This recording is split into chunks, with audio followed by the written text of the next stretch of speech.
Hi everyone, this is Junwen. I hope to record my Prospectus presentation in this video.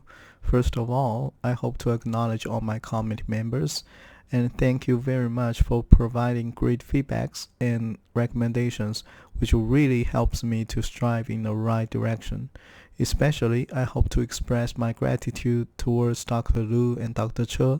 If not for your constant help and support in the past few years' research, we couldn't make such exciting progress that we will share today.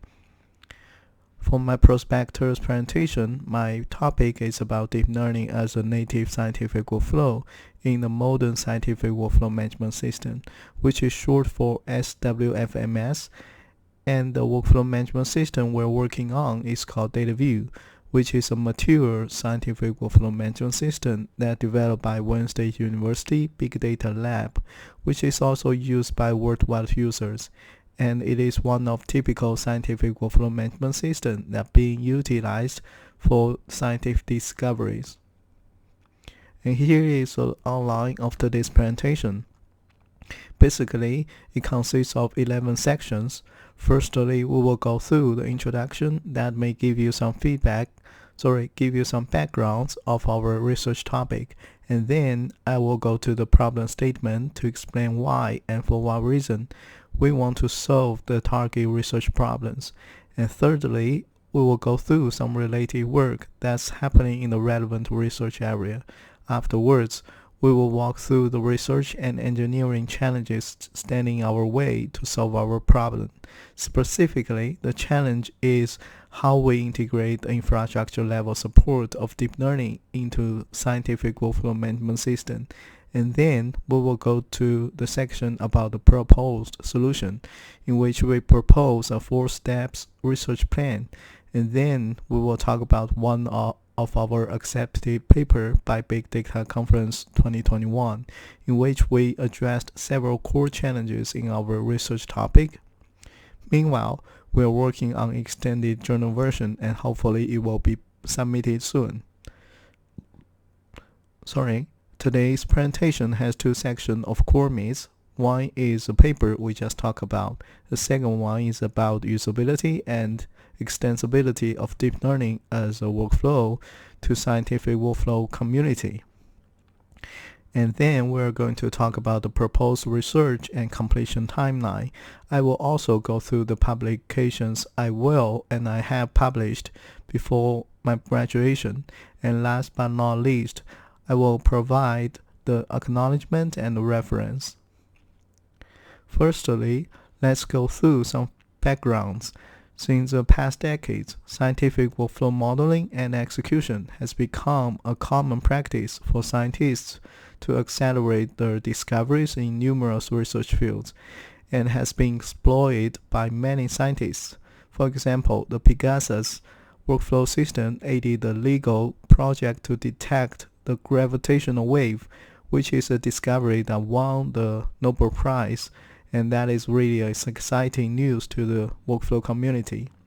Meanwhile, in the past 10 years, with recent advancing of GPU microarchitectures and consistent thriving of big data, deep learning libraries such as Keras, PyTorch has been increasingly popular and have been utilized in broad scientific processes and projects across nearly all disciplines. However, these deep learning libraries are not so user-friendly to workflow users for the reason that they are not immediately ready or they are not designed for scientific workflow environments. Thus, deep learning are usually conducted separately outside a workflow system and then integrated into a workflow in an ad hoc manner, which inevitably result in low efficiency and time-consuming, especially in big data transfers among these 2 separate systems. Besides, the idea of developing deep learning functionalities based on existing deep learning APIs in scientific workflow may sound plausible, such as using Keras or PyTorch Java APIs. However, this approach inevitably brings some unavoidable limitations or issues that will be faced by workflow users. Here we provide several main limitations and issues as follows. First, workflow users and developers may have zero knowledge on low-level API errors, for example like the errors in CUDA and OpenCL. The root cause of any performance issue would be impossible to trace or solve. Second, it is also near impossible to customize any real-time outputs from intermediate layers or nodes from third-party deep learning APIs to the workflow tasks or provenance, as API's output and data type has been fixed by the third-party provider, which are beyond the control of workflow users. Last but not least, because of the second limitation as well as overall workflow automation, it will be very hard to incorporate the deep learning workflow tasks as a part of large comprehensive workflows. By saying comprehensive workflows, we mean the workflow not only include the ordinary tasks but also include the deep learning tasks. So the deep learning is only a part of large workflow. Then, what is presently needed in scientific workflow management system community today? We believe that is an infrastructure level support of deep learning in scientific workflow management system, so we have the full control on the low-level APIs and hardware, so that we can make them perfectly fit into a native workflow in a scientific workflow management system. Before delving directly into our research topic and research plan, let's walk through some related work on scientific workflow management system and machine learning or deep learning. First, from what's happening within the workflow research in the past decades, more and more workflow applications are dedicating to statistical research or statistical learning applications. For example, in bioinformatics, medical areas, it's not hard to notice that workflows focus have been shifting to machine learning. Meanwhile, the new data-driven approach has emerged during the shifting while processing live streaming big data through workflows. Meanwhile, emphasize the importance of reproducibility. The reproducibility which is currently a headache for deep learning library users. Though it is still an unsolvable issue, but there might be a chance for workflow management system throw light upon the deep learning when these two systems combine into one. So let's take a look at some mutual benefits between scientific workflow and deep learning that has already been happened in the research.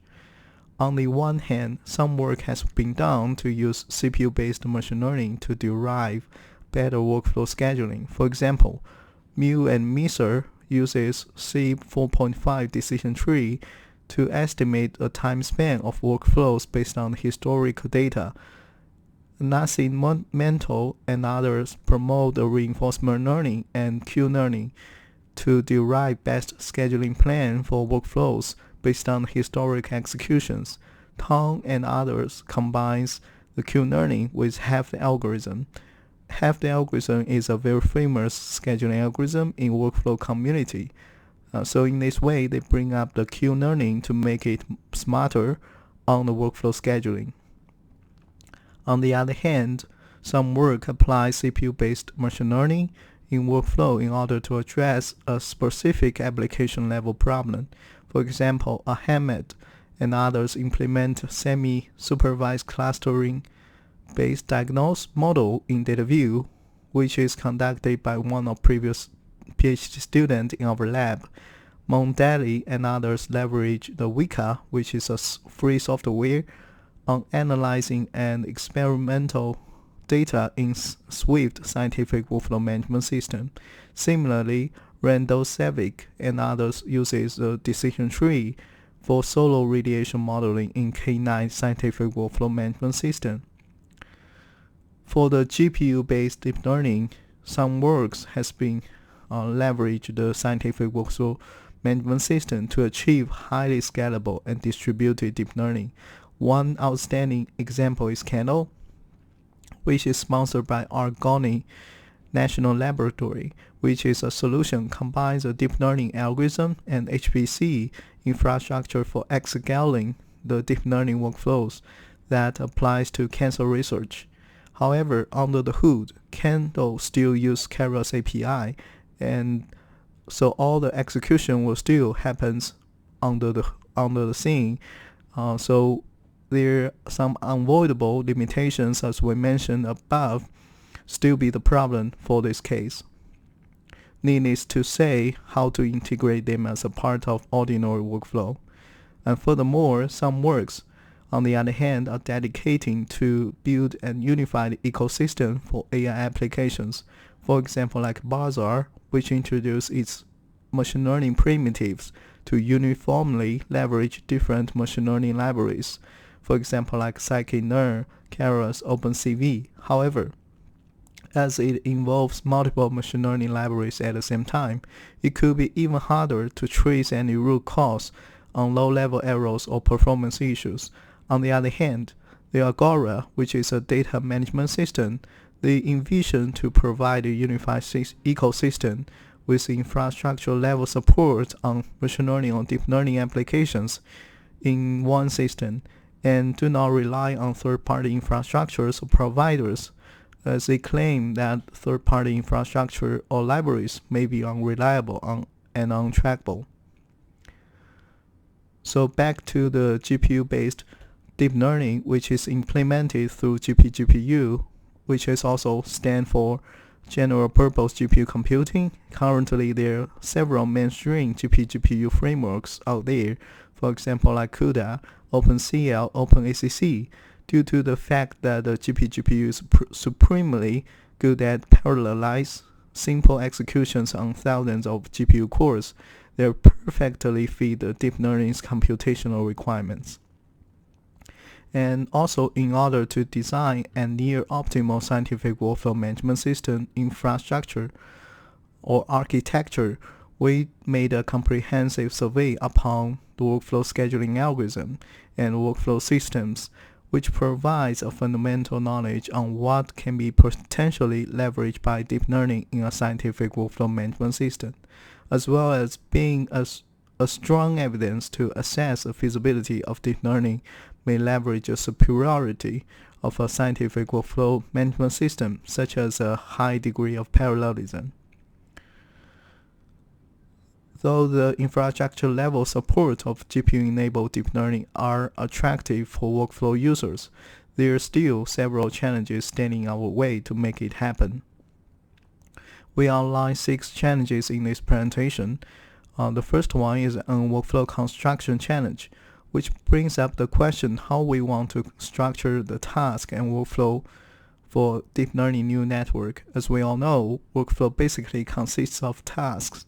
So either we can set a layer as a task, or we can set a neuron as a task. Either option will greatly impact the complexity of actual implementation.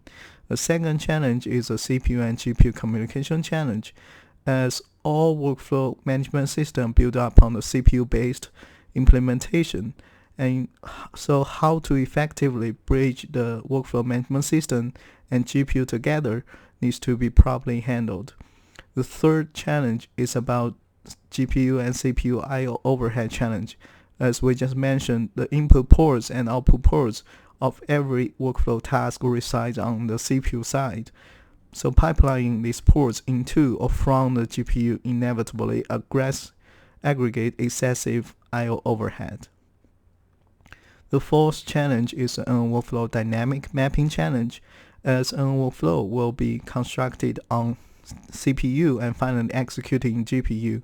A dynamic mapping mechanism should be provided to work with any legitimate workflows. The fifth one is an actual neural network implementation in GPU. In order to gain infrastructure level support of GPU-enabled deep learning, we need to implement native deep learning services.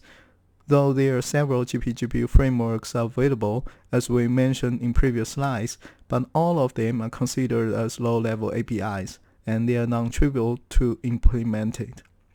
The last challenge is how we uniformly support diverse GPU types, as workflow management system may support various types of GPU resources. Consider its extensibility, and all the GPU APIs should be developed under the same standard of protocol. The 6 challenges here, we can consider the first 4 are research challenges and last 2 are engineering challenges.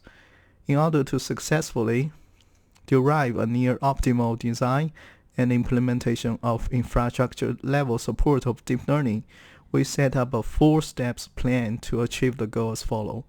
The first step is to conduct a comprehensive survey upon existing scientific workflow management system and scheduling algorithms in order to gain a fundamental knowledge about existing scientific workflow management system and scheduling algorithms and formulate a best design which may potentially used beyond our system.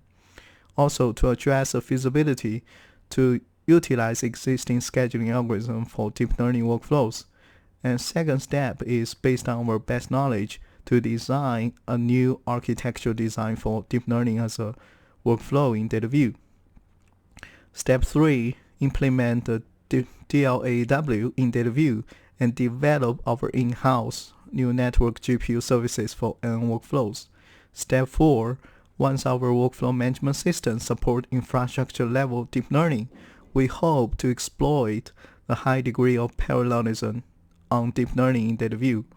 The first 3 steps has been well addressed in our already published papers, and step 4 has already been explored and will be included in our next journal paper.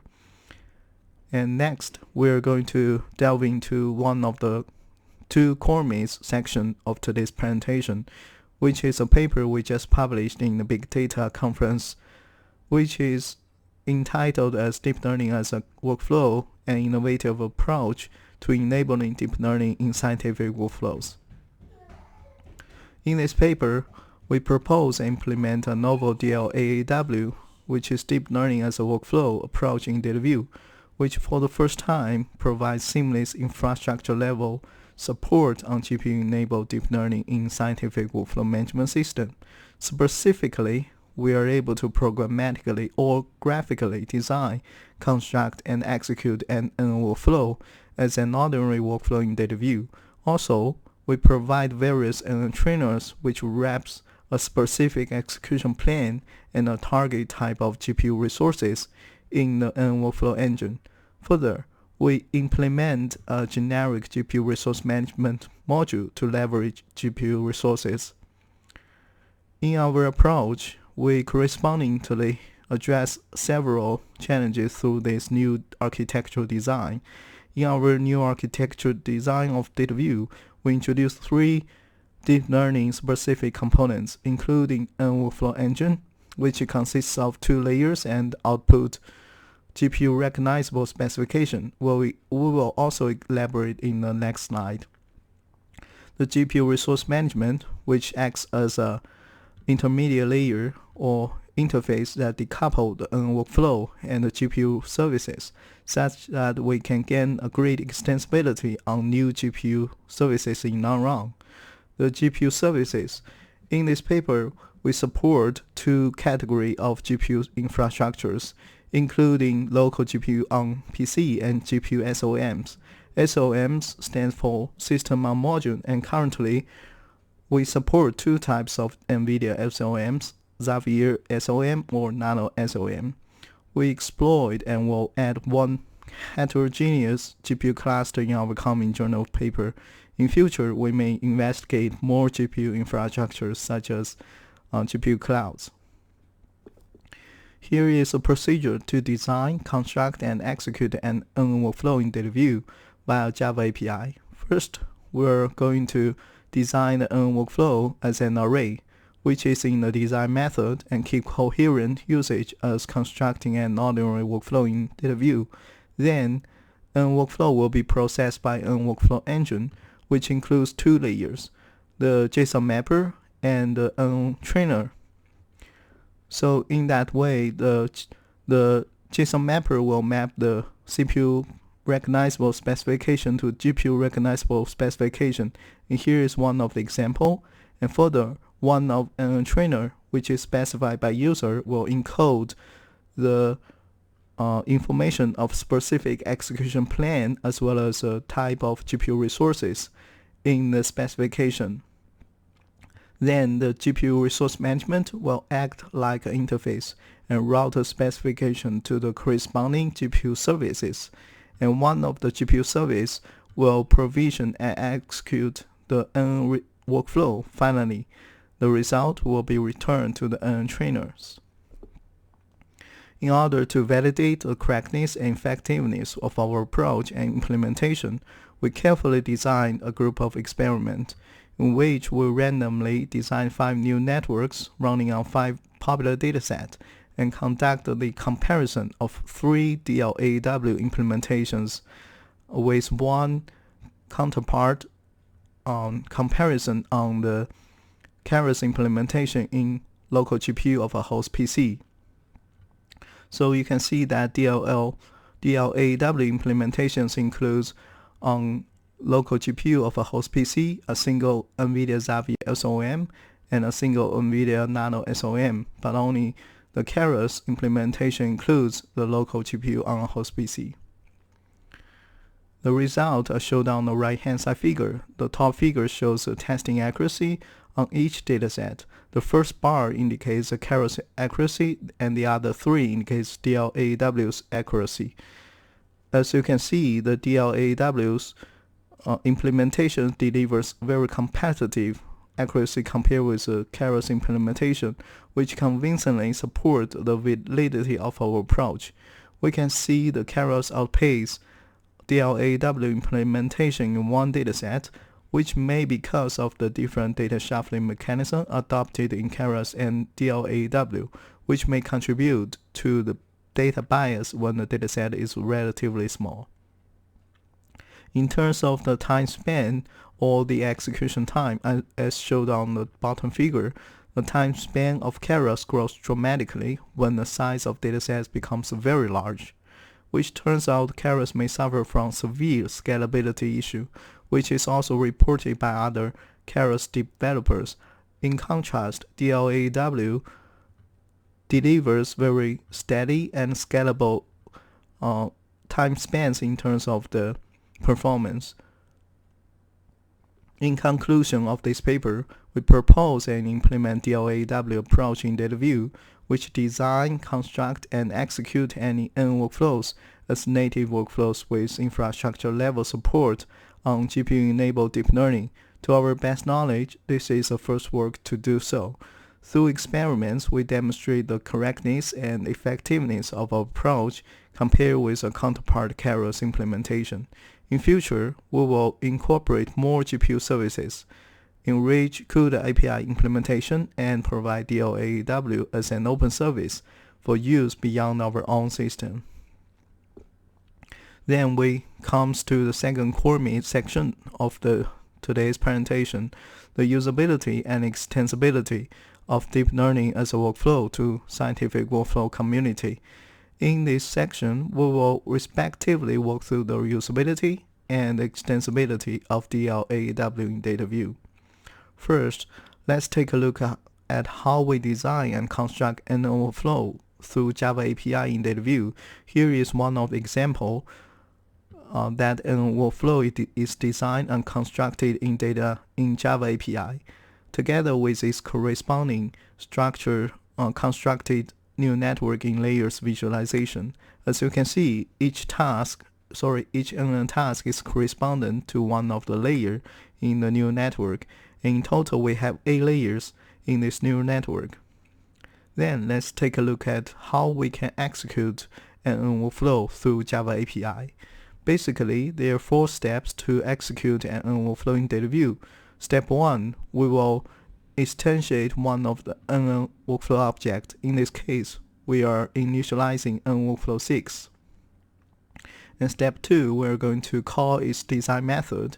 And step 3, we're going to feed this NWorkflow into one of NWorkflow trainers. And step 4, we're going to call the train method in the NWorkflow trainer. Until then, the backend GPU service will be triggered and complete the rest of neural network execution, and return the live execution console logs to the Java side. Equivalently, here is how we can design and construct a neural network through web interface in DataView in a drag and drop manner. In the DataView web bench, we're able to connect our Dropbox account via our Dropbox access token. This information will be able to input in this Dropbox button. And then we're able to see all the input files on the left-hand side panel and all the tasks and pre-saved workflows on the right-hand side panel. Here is one example of an workflow that is designed and constructed through dragging and dropping into the main panel. And we can connect them in certain order by connecting the input ports and output ports of each task. Well, to execute a constructed NN workflow, we can click the Run button. After we click, there will be a pop-up window show up like this. So until now, DataView provides 3 different configurations for execution. The first one is a DataView server, which means execution will take place on the machine that serves the website. For most of the case, it's our local machine. And the second, EC2 cloud, which will execute the constructed workflow on Amazon EC2 cloud. Before the execution, we need to configure the EC2 account into our DataView web bench in the cloud button, as you can see over here. Thirdly, we have the local NVIDIA GPU, which will execute a constructed NN workflow in the local NVIDIA GPU on a host PC. After we choose the third option and click the Submit button, the backend CUDA service will be triggered. After the execution, we'll be able to see the execution result, including the device info. For example, like what kind of device I'm using, what kind of GPU I'm using, available global memory, thread per block, etc. And second, the layer architecture, which shows a new network architectural design. And third, the saved model, which will save the weights and bias for the training model. And the testing accuracy, which is a testing accuracy on the test batch of dataset. And last but not least, we're going to provide the training epochs at every 100 the training cost at every 100 epoch, so that the user will be able to assessing if there's any potential overfitting or underfitting during the training process. From above example, we can see how to design, construct, and execute an NN workflow through both Java API or DataView web bench. However, the ultimate mission of any deep learning models is to reuse it in any proper scenarios. That is to say, we train models for use, not for completing its training process.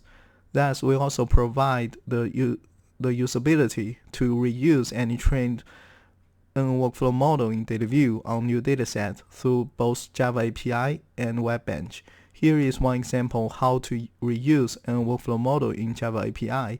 Here we construct a simple task named NN executor, which wraps a NN workflow executor object, and this object takes 3 arguments as input. The first one is a new dataset, and the second one is a pre-saved model that has been executed from the previous slides.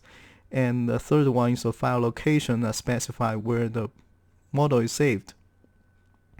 And after we got this task, we are able to put it into any workflow.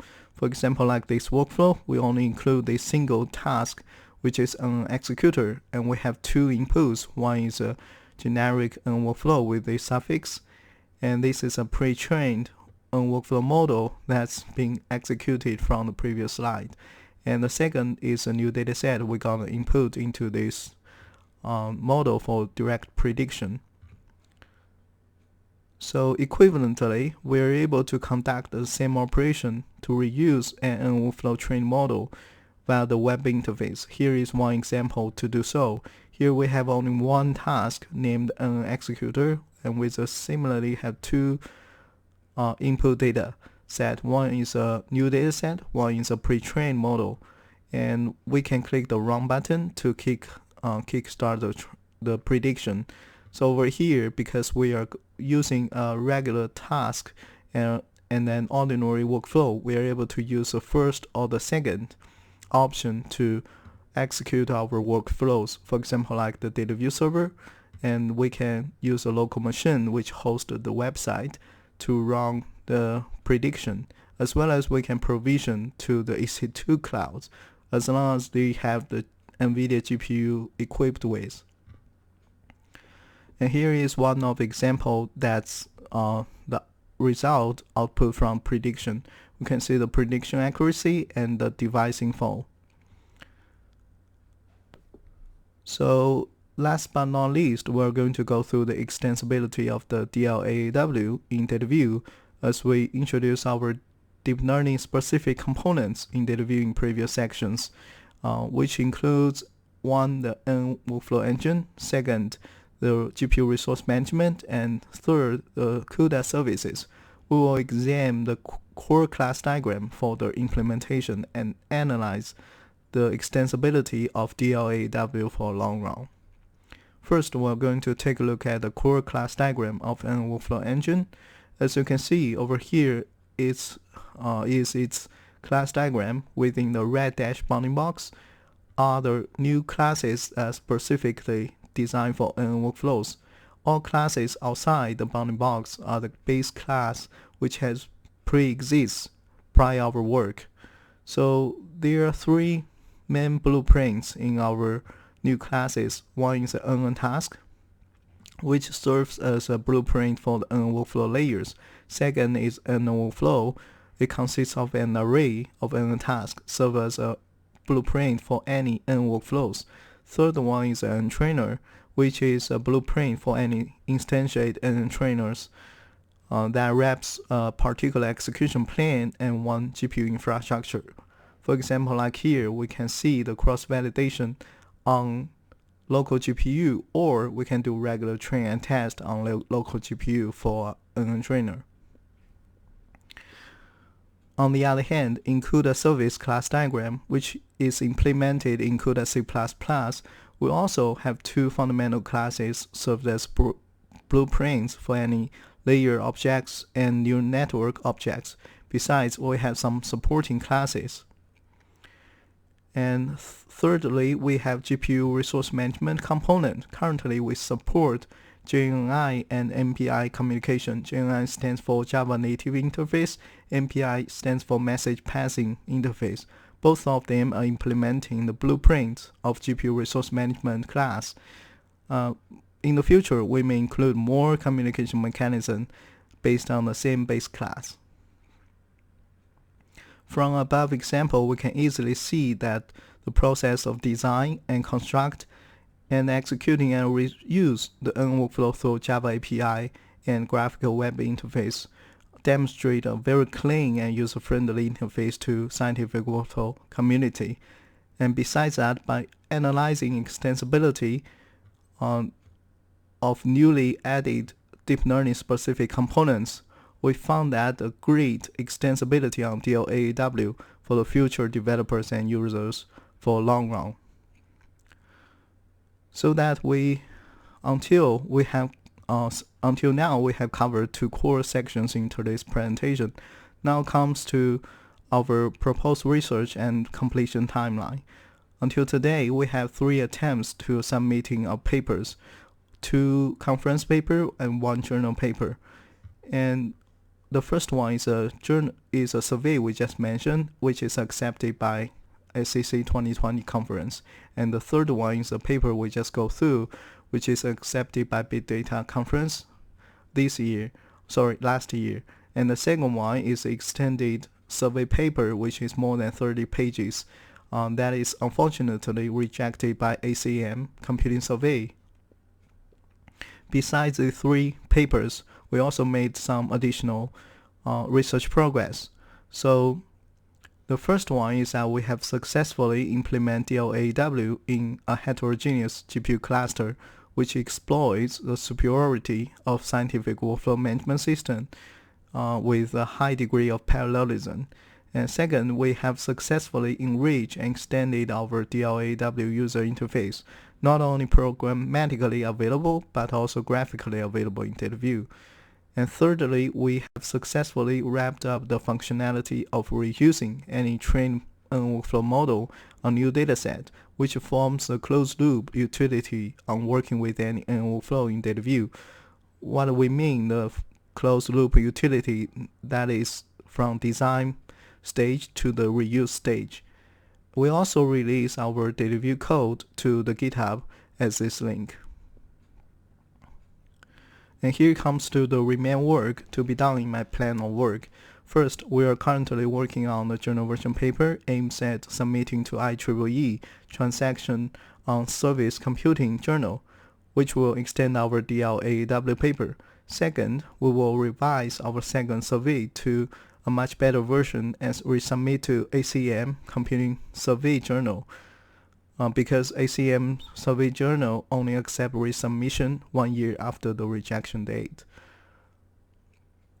So here is my timeline, which I made in last June, and I really hope I can finish my degree on time because I quit my job in 2019, and I really hope I can set a good example for those who want to escape from the work in short period of time and acquire the knowledge in university. And here is my plan of timeline, and I'm hope to schedule my final defense by the end of the semester. And also everything else is going perfectly smooth from last June. Like the first item, implement the web version of DLAW, we spent 3 months and it has been successfully done.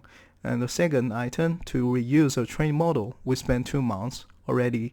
That's already been done yet. And the third one, we're working on a journal version paper. Now the first draft has been ready for review and polish, and then we will work on the revised survey paper.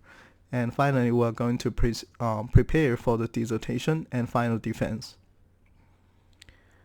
And here are the publications I plan to submit prior my graduation. 4 out of 5 papers have me as a first author, and last one have me as a co-author in Bai's work. Last but not least, I hope to acknowledge this work is partially supported by National Science Foundation on the grounds OAC 1738929, and also many thanks to DataView team members for supporting this work. Thank you so much for your time, and hope you enjoyed this video. Until next time, happy coding.